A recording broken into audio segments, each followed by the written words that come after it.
Wake up. Ebro in the morning with Laura Stiles and Rosenberg. You shouldn't be saying that on the air. So, Lil Uzi Vert's former assistant, who's remaining anonymous, originally filed this lawsuit October 20th in a Los Angeles Superior Court. So she's claiming in a 16-page complaint that she worked for Uzi from 2022 to 2025, and she was, facing sexual harassment, intimidation, wage violations, several explicit texts. She had proof of it all. Some of the texts from Uzi were like, "Let me see that booty," and others. So she had a whole thing prepared with proof. Though she also claimed that she was forced to work extreme hours without overtime compensation, made to cover her own work expenses, and denied reimbursement.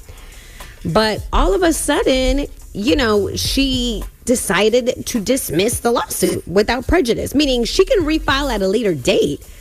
But all of a sudden, she was like, never mind. Maybe which they I paid find her? really interesting. Maybe she got paid?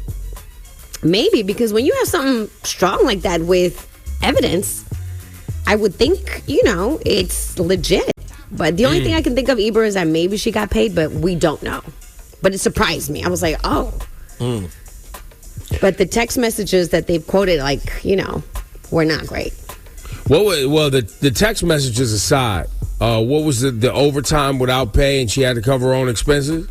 Yeah, but it was also sexual harassment. It was wage violations. Yeah.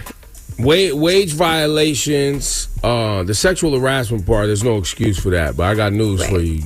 People coming up in this music game, wage violations, not being paid, covering your own expenses, working hours, not getting overtime. That's been the game forever. Yeah, but I also see it's not right, it's like, but it's been the game. When you have to cover certain work expenses and you're denied reimbursement. That's crazy. That's wild, bro. Wow. She said she suffered a lot of emotional distress. So, but yeah. So it sounds like she got to the bag. Refile. She got to the bag one way or another. Could be, but we'll see. That's your Flash and Lights report.